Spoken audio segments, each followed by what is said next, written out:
All right, so this is mine and Jesse's independent study of Proverbs, and we might do this with Eric at the same time later, but apparently he's already read this several times and it's his favorite book, so we can do this without him. Anyway, all right, so we're in Proverbs Chapter 1. The Proverbs of Solomon, the son of David, king of Israel. To know wisdom and instruction, to perceive the words of understanding, to receive the instruction of wisdom, justice, judgment, and equity, to give prudence to the simple, to the young man knowledge and discretion. A wise man will hear and increase learning, and a man of understanding will attain wise counsel. To understand a proverb and an enigma, the words of the wise and their riddles. The fear of the Lord is the beginning of knowledge, but fools despise wisdom and instruction. My son, hear the instruction of your father, and do not forsake the law of your mother, for they will be a graceful ornament on your head and chains about your neck. My son, if sinners entice you, do not consent. If they say, come with us, let us lie in wait to shed blood. Let us lurk secretly for the innocent without cause. Let us swallow them alive like Sheol, and whole like those who go down to the pit. We shall find all kinds of precious possessions. We shall fill our houses with spoil. Cast in your lot among us. Let us all have one purse. My son, do not walk in the way with them. Keep your foot from their path, for their feet run to evil, and they make haste to shed blood. Surely in vain the net is spread, in the sight of any bird, but they lie in wait for their own blood. They lurk secretly for their own lives. So are the ways of everyone who is greedy for gain. It takes away the life of its owners. Wisdom calls aloud outside. She raises her voice in the open squares. She cries out in the chief concourses. At the openings of the gates in the city she speaks her words. How long, you simple ones, will you love simplicity? For scorners delight in their scorning, and fools hate knowledge. Turn at my rebuke. Surely I will pour out my spirit on you. I will make my words known to you. Because I have called and you refused. I have stretched out my hand and no one regarded. Because you disdained all my counsel, and would have none of my rebuke. I also will laugh at your calamity. I will mock when your terror comes. When your terror comes like a storm, and your destruction comes like a whirlwind, when distress and anguish come upon you. Then they will call on me, but I will not answer. They will seek me diligently, but they will not find me, because they hated knowledge, and did not choose the fear of the Lord. They would have none of my counsel, and despised my every rebuke. Therefore they shall eat the fruit of their own way, and be filled to the full with their own fancies. For the turning away of the simple will slay them, and the complacency of fools will destroy them. But whoever listens to me will dwell safely, and will be secure, without fear of evil. Chapter 2. If you want to highlight anything, here's your highlighter. I forgot. I had it in the wrong spot.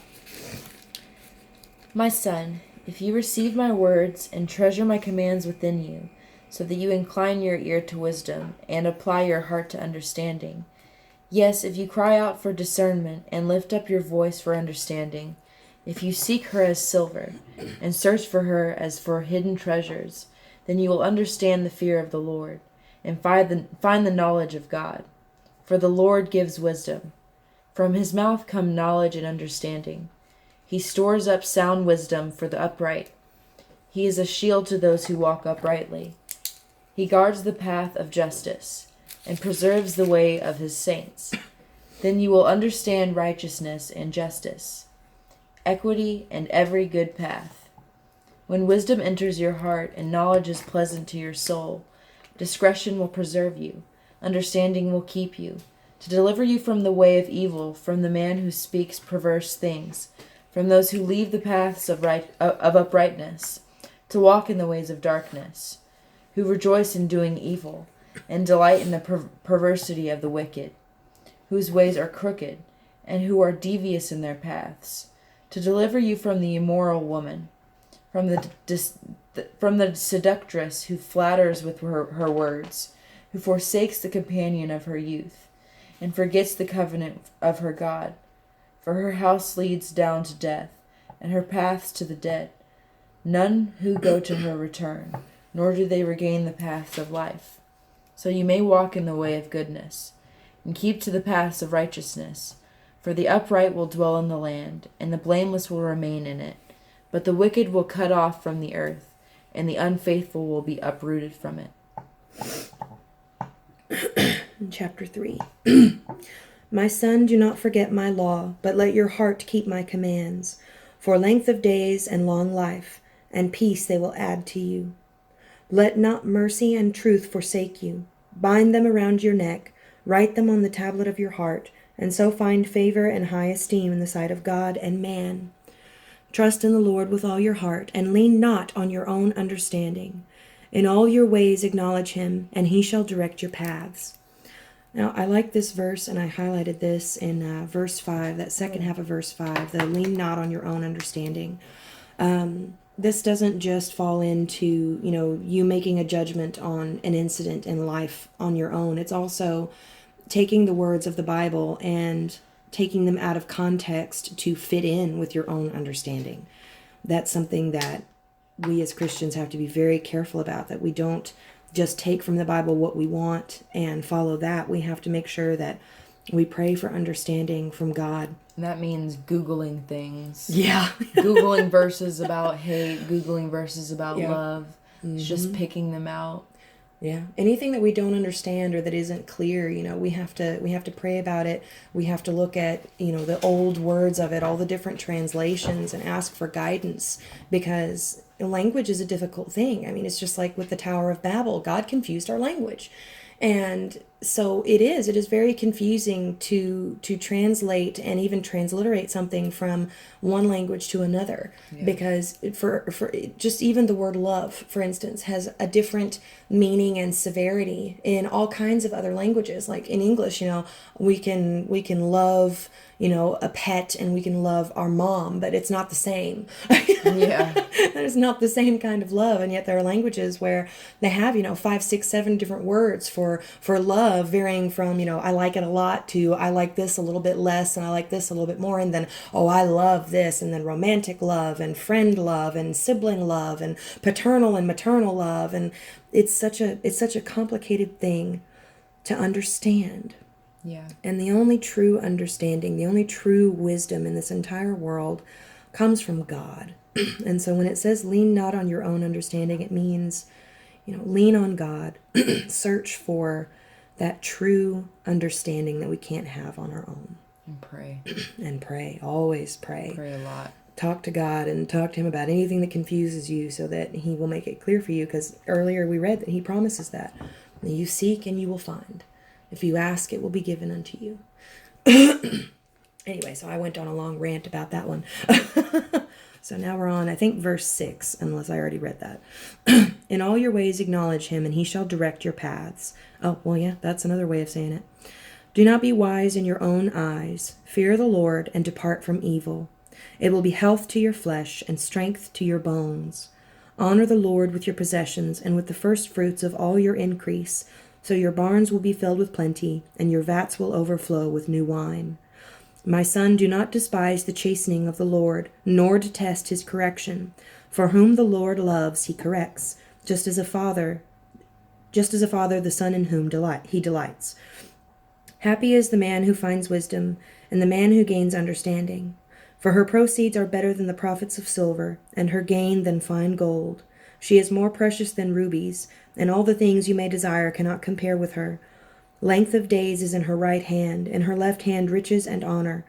Her ways are ways of pleasantness, and all her paths are peace. She is a tree of life to those who take hold of her, and happy are all who retain her. He's talking about wisdom, right? Mm-hmm. Okay. But it's funny, because I remember this verse, her ways are ways of pleasantness, and all her paths are peace. I feel like that's actually quoted in a different part of the Bible, where it's all his ways are pleasantness and all his paths are peace. I feel like I've heard it like that before, but we need to keep reading to make sure whether or not that's Jesus accurate. is wisdom. Yeah, exactly. He's the Word of God made flesh. The Lord by wisdom founded the earth. By understanding he established the heavens. By his knowledge the depths were broken up, and clouds dropped down the dew. My son, let them not depart from your eyes. Keep sound wisdom and discretion. So they will be life to your soul and grace to your neck. Then you will walk safely in your way, and your foot will not stumble. When you lie down, you will not be afraid. Yes, you will lie down, and your sleep will be sweet. Do not be afraid of sudden terror, nor of troubles from the wicked when it comes, for the Lord will be your confidence, and will keep your foot from being caught. Do not withhold good from those to whom it is due, when it is in the power of your hand to do so. Do not say to your neighbor, "Go and come back, and tomorrow I will give it," when you have it with you. Do not devise evil against your neighbor, for he dwells by you for safety's sake. Do not strive with a man without cause, if he has done you no harm. Do not envy the oppressor, and choose none of his ways. For the perverse person is an abomination to the Lord, but his secret counsel is with the upright. The curse of the Lord is on the house of the wicked, but he blesses the home of the just. Surely he scorns the scornful, but gives grace to the humble. The wise shall inherit glory, but shame shall be the legacy of fools. Chapter 4. Hear, my children, the instruction of a father, and give attention to no understanding. For I give you good doctrine, for do not forsake my law. When I was my father's son, tender and the only one in the sight of my mother, he also taught me and said to me, "Let your heart retain my words. Keep my commands and live. Get wisdom, get understanding. Do not forget nor turn away from the words of my mouth. Do not forsake her, and she will preserve you. Love her, and she will keep you. Wisdom is the principal thing. Therefore get wisdom, and in all your getting, get understanding. Exalt her, and she will promote you. She will bring you honor when you embrace her. She will place on your head an ornament of grace. A crown of glory she will deliver to you. Hear, my son, and receive my sayings, and the years of your life will be many. I have taught you in the way of wisdom. I have led you in right paths. When you walk, your steps will not be hindered, and when you run, you will not stumble. Take firm hold of instruction. Do not let go. Keep her, for she is your life. Do not enter the path of the wicked, and do not walk in the way of evil. Avoid it. Do not travel on it. Turn away from it and pass on. For they do not sleep unless they have done evil, and their sleep is taken away unless they make someone fall. For they eat the bread of wickedness, and drink the wine of violence. But the path of the just is like the shining sun, that shines ever brighter unto the perfect day. The way of the wicked is like darkness. They do not know what makes them stumble. My son, give attention to my words. Incline your ear to my sayings. Do not let them depart from your eyes. Keep them in the midst of your heart, for they are life to those who find them, and health to all their flesh. Keep your heart with all diligence, for out of it spring the issues of life. Put away from you a deceitful mouth, and put perverse lips far from you. Let your eyes look straight ahead, and your eyelids look right before you. Ponder the path of your feet, and let all your ways be established. Do not turn to the right or the left. Remove your foot from evil. I love that. There was a verse you mentioned earlier. It was verse 19. The way of the wicked is like darkness. They do not know what makes them stumble. Yeah. They can't even see what's making them stumble. You know what? I think I highlighted it too. Wait, let me make sure. Yeah, because I want to remember that. If I'm not knowing what's making me stumble, I need to go pray about it. You know. Well, and it kind of makes you figure out why it's so hard to help people who don't know that they're doing the wrong thing, because they think they're doing the right thing. Yeah. And you have to convince them that what it is that's making them stumble. Yeah, because a lot of times, it's like it says, in the dark, and they don't know what makes them stumble, then they're going to be like, well, how come you see it and I don't? Yeah. It's like, well... It's like, what, do you think you're better than me? Exactly. Like, it becomes a defensive thing, and we have to remember in those times to stay humble and stay patient, and keep loving them, and not to get angry when they don't understand, but try our best to phrase it a little differently, keep talking to them, and if they just outright reject it, we need to walk away. Chapter 5 in Proverbs. My son, pay attention to my wisdom. Lend your ear to my understanding. that you may preserve discretion, and your lips may keep knowledge. See, I told you Solomon repeats himself a lot. For the lips of an immoral woman drip honey, and her mouth is smoother than oil. But in the end she is bitter as wormwood, sharp as a two-edged sword. Her feet go down to death, her steps lay hold of hell, lest you ponder her path of life. Her ways are unstable, you do not know them. Therefore hear me now, my children, and do not depart from the words of my mouth. Remove your way far from her, and do not go near the door of her house, lest you give your honor to others, and your years to the cruel one. Lest aliens be filled with your wealth, and your labors go to the house of a foreigner. Oh, by the way, the whole aliens thing, that's just another way of saying someone from another place, another country, someone who's like different. Yeah. Lest anybody go, the Bible talks about aliens. I've seen that on the internet before. No. And you mourn at last when your flesh and your body are consumed, and say, how I have hated instruction, and my heart despised correction. I have not obeyed the voice of my teachers, nor inclined my ear to those who instructed me.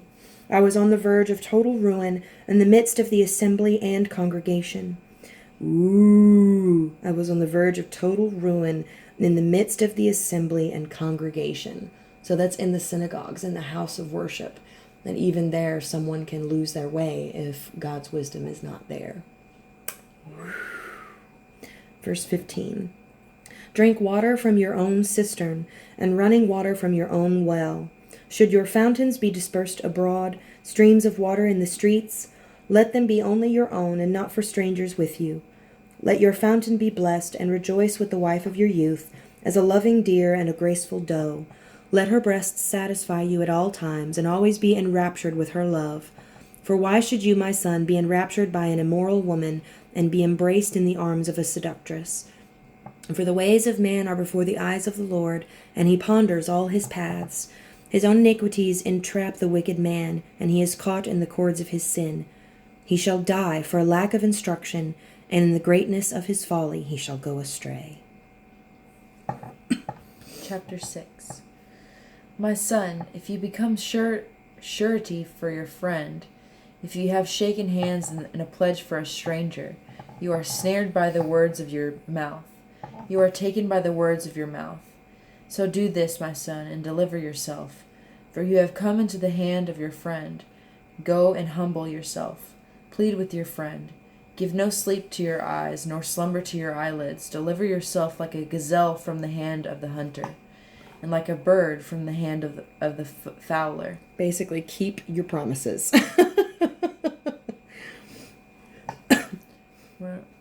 Oh, I'm sorry. We're in verse 6. Hold I on. didn't mean to distract you. No, I guess I didn't really understand what it was. Oh, do you want to talk about that part? Yeah. Okay, so if you make a pledge to somebody. Yeah, if you make a promise, gotcha. you need to keep it. Yeah. And they have the right to hold you to that promise. Yeah. And so it's a way of honor. And if you break that promise, you have to humble yourself. Yes. And plead for forgiveness. Yeah, it says, so do this, my son, and deliver yourself, and keep that promise, and if you don't, you do need to humble yourself and apologize, and don't sleep until you have made right that promise. Okay. Go to the ant, you sluggard, consider her ways and be wise, which, having no captain, overseer, or ruler, provides her supplies in the summer, and gather her food in the harvest. How long will you slumber, O sluggard? When will you rise from your sleep? A little sleep, a little slumber, a little folding of the hands to sleep. So shall your poverty come on you like a prowler, and your need like an armed man? I guess I don't really understand what he means there. Oh, so it's talking about being diligent in your work. And this is basically an anti-procrastination set of verses from 6 to 11. Gotcha. Whatever you put your hand to do with all your might. Gotcha. A worthless person, a wicked man, walks with a perverse mouth. He winks with his eyes, he shuffles his feet, he points with his fingers, perversity is in his heart. He devises evil continually. He sows discord. Therefore his calamity shall come suddenly. Suddenly he shall be broken without remedy. These 6 things the Lord hates. Yes, 7 are an abomination to him. A proud look, a lying tongue, hands that shed innocent blood, a heart that devises wicked plans, feet that are swift in running to evil, a false witness who speaks lies, and one who sows discord among brethren. My son, keep your father's command, and do not forsake the law of your mother. Bind them continually upon your heart. Tie them around your neck. When you roam, they will lead you. When you sleep, they will keep you. And when you awake, they will speak with you. For the commandment is a lamp, and the law a light. Reproofs of instruction are the way of life.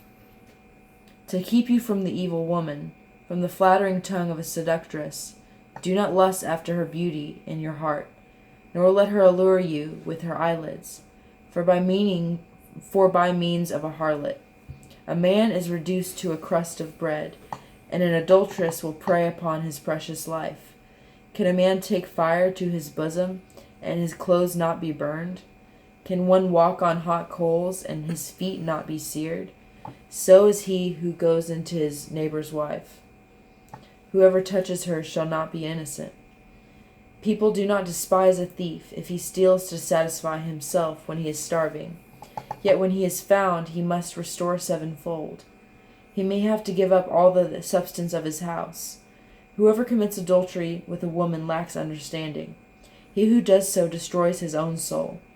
Wounds and dishonor he will get, and his reproaches will not be wiped away. For jealousy is a husband's fury. Therefore he will not spare in the day of vengeance. He will accept no recompense, nor will he be appeased though you give many gifts. Yeah. And so I want to go to an earlier part because I remember a long time ago, I think it was back in college, I was having an argument with this guy, and it was actually about Proverbs, but I wasn't as familiar with Proverbs back then. And so that poor fella, I probably said to him all kinds of misunderstood things. But where it talks about keeping your father's command and not forsaking the law of your mother, it actually isn't just talking about good parents. It actually is also talking about those who are bad, terrible, abusive parents, and it's not literally their command. It's that you are to learn from them regardless. What to do. Yeah, what to do and what not to do. You can learn from your parents. And it's that whatever they have done to you, it has been a lesson. And you can either follow that lesson, or you can be bitter and angry about it, as horrible as it sounds. And for a good father and a good mother, you are to keep their actual command and their law, because those are your parents. And you do need to respect them at the basic core of it for giving you life, because it was their choice to bring you into this world and to give you life. What you do with it is what you will. But there are things I've learned from both what my dad did right and what my dad did wrong. And so I can't tell someone that they will never learn anything from an abusive parent, because even from an abusive parent, there are things you can learn to make yourself better and to grow more than they did. That was probably extremely controversial. I do agree with you, though, because it is a choice. Yeah. My mom also was horribly abused. Horrible things happened to her. Yeah. But she chose to, instead of be like that, Yeah. she said, I'm never going to be like that. Exactly. She learned from it. And that's not any excuse for someone to be terrible to their family. Mm-hmm. Because even in this chapter, it still says, they will get their justice. And we don't have to worry about whether or not they face justice, because even if it's not in this lifetime, it's in the next. And there's no point in being angry at them, being bitter at them, hating them. That's when it starts to say more about you. Yes, exactly. And you don't want to be a reflection of them in that case. You want to be a reflection of the Heavenly Father. Jesus. Yeah. But anyway.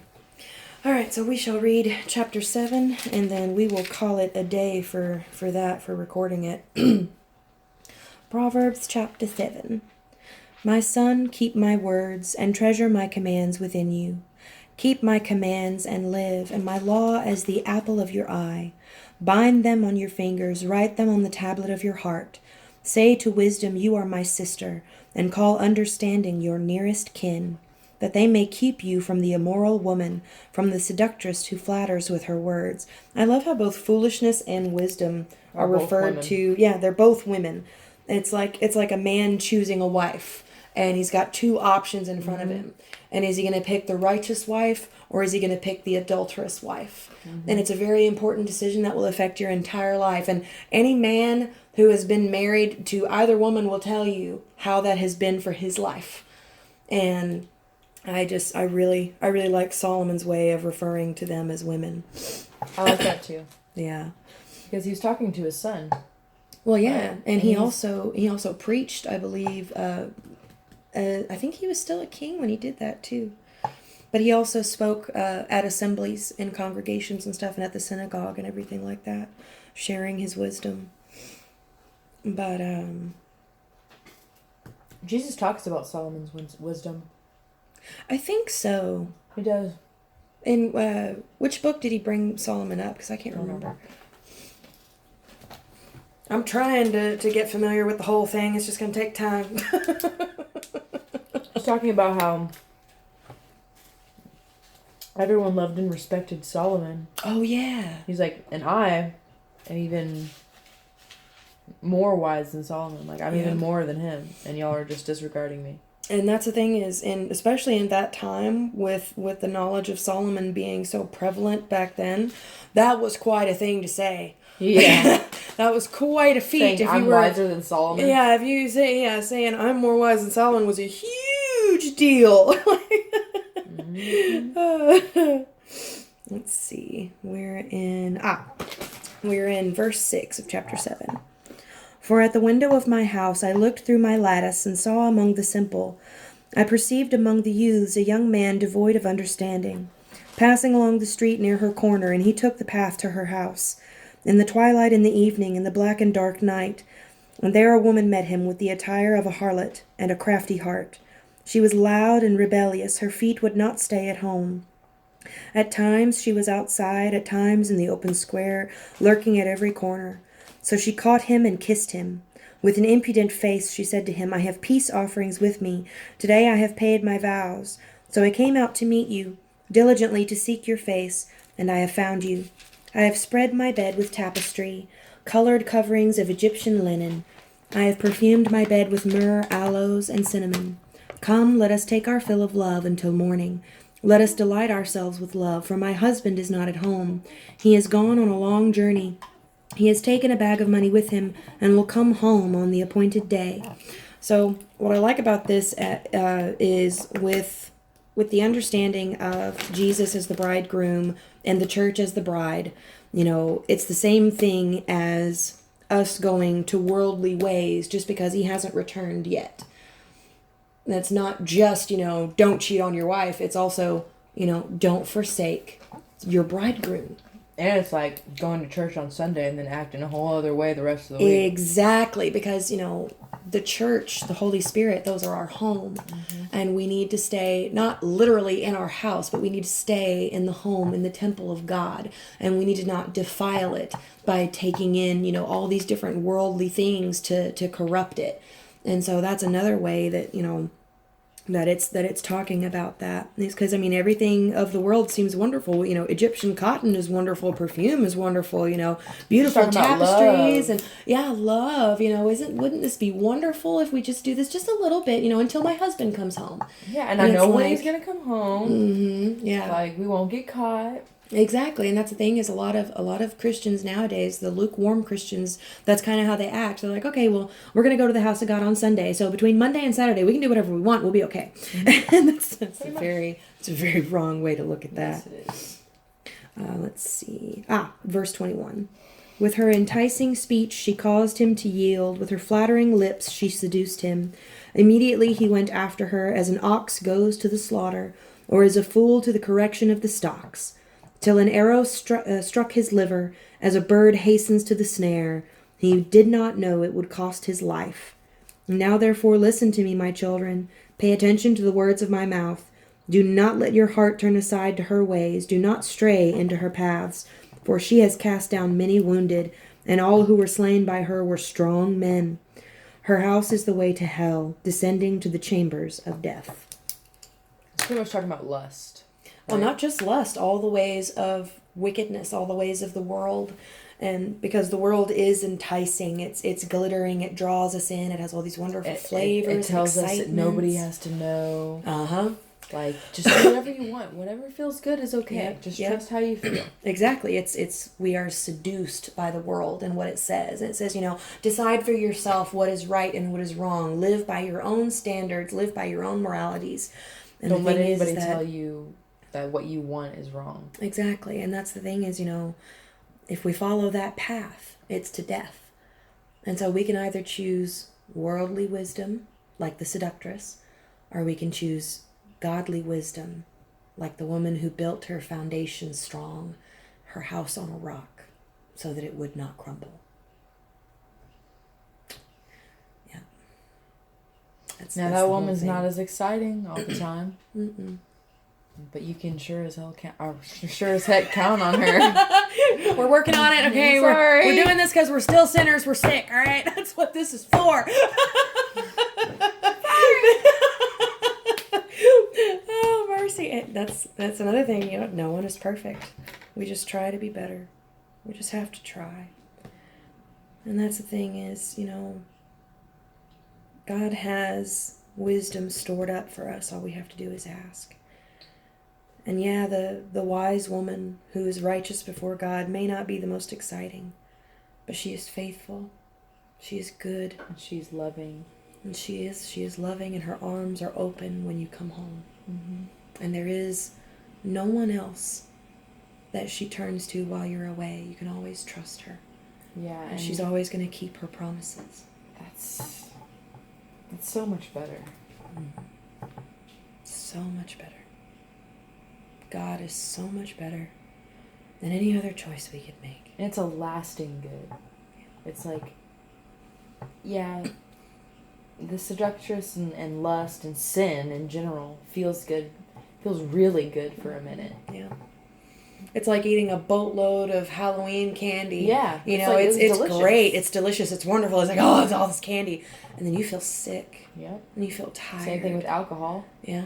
Feels good, at first until you're throwing up, Exactly. at the porcelain god, so to speak. There's a cost for everything. Yeah, there's a cost for it. But, other than with the romaine lettuce freak out lately, eating salad is good for you. Yeah. Isn't that over, though? I think so. I don't know. So. I just remember that was a huge thing on Facebook, and I saw it every other post. I was like, come on. I get it. I get the message, y'all.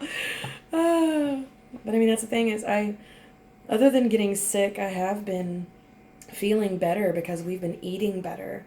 We've been living better. And it's because we actually want to now. Us wanting to follow God is just, it's changing our lives. It improves every aspect of your life. Yeah. It makes you want to be better. Yeah, because, before I was always just like, oh, let's just have grilled cheese. Oh, let's just go ahead and eat out. Oh, I'll just get something quick, blah, blah, blah. And then the other day, Eric calls me. He's like, what you want for dinner, baby? What do you want me to pick up? And I was like, can you pick up some lettuce and some salad dressing and some croutons? I was like, I want to have me a salad. Yeah. And I'm not usually that type. I have to be in a mood, and yet now I'm like, I'm wanting veggies and I'm wanting good stuff. And it feels better.